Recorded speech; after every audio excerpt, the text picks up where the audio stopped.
और हम आज लेकर के आए हैं 2016 में जो क्वेश्चन पूछे गए हैं आरआरबी में, उसका क्वेश्चन जो काफ़ी महत्वपूर्ण क्वेश्चन माने जा सकते हैं और मैं लगातार बना करके दिखाऊंगा कि किस तरह से क्वेश्चन को सॉल्व किया जाएगा और किस तरह के क्वेश्चन आते हैं। सबसे पहले क्वेश्चन के पैटर्न को समझा जाए। आज से 4 साल 5 साल पहले क्वेश्चन किस प्रकार के पूछे गए, क्या आज भी उसी तरह के पैटर्न वाले क्वेश्चन पूछे जाएंगे? बिल्कुल पूछा जाएगा। आज जो हाल ही में जो एग्जाम हुआ है, जैसे आरआरबी एनटीपीसी का एग्जाम हुआ, तो उसमें भी इसी तरह के क्वेश्चन पूछे गए। ठीक है। हाँ, जीएस थोड़े से अजीब तरह के होते हैं, उसकी तो कहना ही नहीं। उसको तो पकड़ पाने के लिए आपको रेगुलर कंसिस्टेंस बेसिस पर आपके प्रिपरेशन होना आवश्यक होता है। चलिए आइए देखते हैं। 3 क्वेश्चन मैं बोर्ड पे लिखा हूँ, वापस फिर से लिखूंगा और आपको सारी क्वेश्चन को दिखाने की कोशिश करूँगा। चलिए, प्रथम 10 प्राकृत संख्याओं का माध्य ज्ञात करिए। प्रथम 10 जैसे ही बोला है, सबसे पहले हम इसे शॉर्ट में कैसे कर लें इसको पहले सिखाएंगे, इसके बाद आप मीडियम में कैसे करेंगे। पहली प्राकृत संख्या होती है 1, है ना। पहली प्राकृत संख्या आप 1 नोटिस कर लेंगे। तो पहली प्राकृत संख्या हमने 1 लिखा और इसके बाद अब अंतिम, क्योंकि 10वां 10 वो है, तो 10वां प्राकृत संख्या कौन हो जाएगा? 10। ठीक है। तो पहला जोड़े अंतिम के साथ और अंतिम के साथ जोड़ करके और 2 से डिवाइड कर दिए, आ गया 11/2 यानी कि 5.5। 5.5 इज राइट आंसर। तो इस प्रकार से हम शॉर्ट में इसको कर लिया। अगर लॉन्ग में मान लीजिए कि ये बातें हमें समझ में नहीं आता, ट्रिक में नहीं याद रहता, तो क्या करेंगे? ठीक है, लगातार कोई भी संख्या के लिए ये चीज होता है कि पहला और अंतिम ना, कहीं से भी एक डेटा और भी दिखाता हूँ। जैसे मान लीजिए कि आपको 10 से प्राकृत संख्या बोलता है कि 10, 11, 12 ऐसे ही लिख करके कहता है कि 50 तक, है ना। 10 से शुरू होकर के 50 तक के प्राकृत संख्याओं का माध्य क्या आएगा? तो बस खाली अंतिम और फर्स्ट को जोड़ दो, तो 50 और 10 60 में 2 से डिवाइड कर दो तो आ जाएगा 30। तो हुआ अंतिम से प्राकृत अंतिम, है ना, प्रारंभ और अंतिम। इस तरह का बातें अगर कोई करता है और लगातार की बात करता है, जैसे प्राकृत संख्या हो गया, सम संख्या हो गया, विषम संख्या हो गया, इस तरह की अगर सिचुएशंस है, तो ऐसे प्रश्नों के लिए हम जवाब इसी प्रकार से देंगे कि पहला और अंतिम को जोड़ देंगे, पहला और अंतिम को जोड़ देंगे और पहला और अंतिम को जोड़ करके 2 से डिवाइड कर देंगे। अब आइए मीडियम की बातें करते हैं। मीडियम मतलब विस्तार से। तो विस्तार से कैसे किया जाए? तो पहला से लेकर के 10 तक का जोड़ दीजिए। जैसे 1 है, 2 है, 3 है, 4 है, 5 है, 6 है, 7 है, 8 है, 9 है ना। इस तरह से सभी को लिख लिया और 10 लिख, ठीक है। और कितना से डिवाइड कर दिए? 10 से डिवाइड कर दिए ना, 10 को जोड़ करके और 10 से डिवाइड कर दिए। ऐसे में जो संख्याएं आएगी वहाँ पर 10 हुआ और अब इन सबको जोड़ेंगे। सबको जोड़ेंगे कैसे?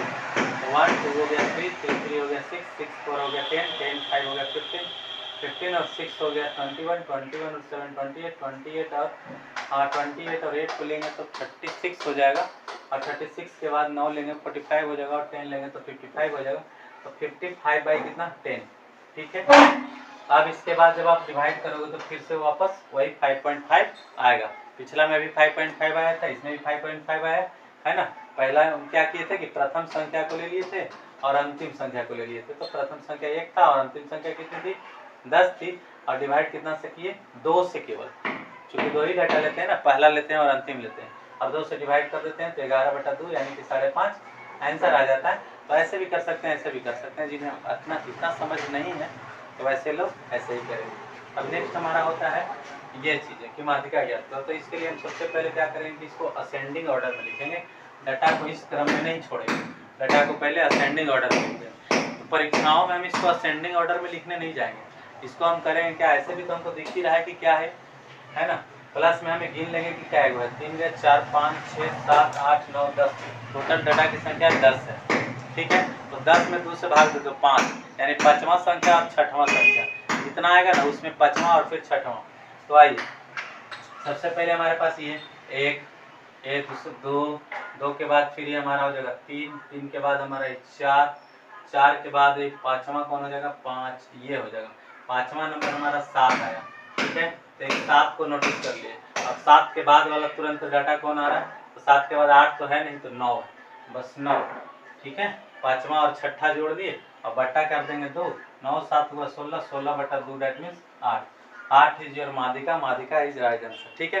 तो ऐसे करके माध्यिका निकाली जाती है। और नहीं तो आप इसको अरेंज पहले करो। तो अरेंज अगर करते तो पहले 1 फिर 1 फिर क्या लिखेंगे? 3 लिखेंगे, फिर 4 लिखेंगे, फिर 7 लिखेंगे, 7 लिखने के बाद फिर क्या लिखेंगे? 9 लिखेंगे, वापस से 9 लिखेंगे, है ना।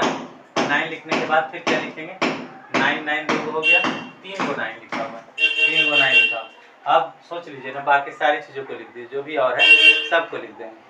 अब क्या करना है, अब देखना ये है कि हमें टोटल डाटा 10 था, तो डाटा अगर सम संख्या में हो या विषम संख्या में हो, जैसे भी आप 2 से ही डिवाइड करोगे, है ना। अंतर इतना ही है कि विषम संख्या रहेगा तो 1 जोड़ करके 2 से डिवाइड करना है, और सम संख्या रहेगा तो ऐसे ही 2 से डिवाइड कर देना है। अच्छा, एक और पहचान है, विषम संख्या मान लीजिए 7 आ गया, तो 7 में 2 से डिवाइड करोगे तो पूरा पूरा तो कटेगा नहीं, इसलिए 1 बढ़ा लो, तो 7 1 8, 8 में 2 से डिवाइड करो 4, तो चौथी संख्या सीधे हो जाएगी। क्लियर है। तो ऐसे अब इसमें हमको क्या कहे थे कि 10 डाटा है, 10 में 2 से भाग दिए 5, तो 5 के 5वीं संख्या ले लेना है, छठी संख्या, तो 1 2 3 4 5, एक 5वीं संख्या एक छठी संख्या लेकर के दोनों को जोड़ देंगे और 2 से डिवाइड कर देंगे, और जो आएगा वो हमारे लिए आंसर हो जाएगा एग्जैक्टली। अब यहाँ पर बात रही HCF निकालने की, 27 18 45 और 81 का। देखिए इसको हम देखेंगे ना कि सबसे बड़े टेबल कौन है, इसमें सब कुछ कंसिस्ट कर जाएगा, सबसे बड़ा टेबल। तो सबसे बड़ी जो टेबल आएगा, पहाड़ा आएगा, वो आएगा 9 का, जिसमें कि ये तीनों के तीनों चारों के चारों एंट्री कर जा रहा है। ठीक है, 9 के बाद ऐसा कोई पहाड़ा नहीं है ना, तो 9 के बाद कोई नहीं है। इसके बाद एक 18 देख लीजिए, तो 18 में तो आता नहीं हुआ। ठीक है, तो 9 का 9, तो यानी फाइनली हम HCF इसका क्या निकाल पाए, 9 आया। अगर HCF निकालने जाओगे तो क्या करना पड़ेगा, तो वही करना पड़ेगा जैसे आप करते हो, कर दो। या एक तो प्राइम फैक्टराइजेशन से कर सकते हैं कि जैसे इसको हमको अगर तोड़ना है तो 3 × 9 कर लो, इसको तोड़ना है तो 2 × 9 कर लो, और इसको करना है तो 5 × 9 कर लो, और इसको करना है तो 9 × 9 कर लो। सही है। अब सब में क्या आ रहा है, 9 9 9 9। सही है, सब में 9, और सब में 9 है तो वही तो हमको चाहिए, लिस्ट मतलब सबसे बड़ी से बड़ी संख्या, यानी हाईएस्ट कॉमन फैक्टर। HCF का यही मतलब तो होता है, हाईएस्ट कॉमन फैक्टर हम निकाल दिए। अगर इससे भी नहीं बनता है तो एक और तरीका होता है कि आप फर्स्ट ये दोनों को पहले निकालो, HCF किसको, 27 और 18 को। तो 27 और 18 का हम निकाले तो एक बार 18, यहाँ से आया 9, और फिर 18 को यहाँ लाइए, तो क्या हो जाएगा, 9 दूना 18, ये कट गई, यानी इन दोनों का HCF कितना आया, 9। अब जो आया उसी से इसमें लगा दो, तो हमारे पास क्या है 45, 45 में हमने 9 से लगाया, तो 9 5 45, एक पूरा का पूरा ही कट गया। अब फिर जो 9 हमारे लिए HCF फिर तीनों का हो गया। अब इसी 9 से करेंगे 81 में, तो 81 लिख करके अब हम करेंगे 9 से, तो 9 9 81, देख ही रहे कट रहा है। तो फाइनली हमारा HCF क्या आ गया, 9। तो जिस विधि से भी बनाना है बनाओ, डायरेक्ट भी बना सकते हैं।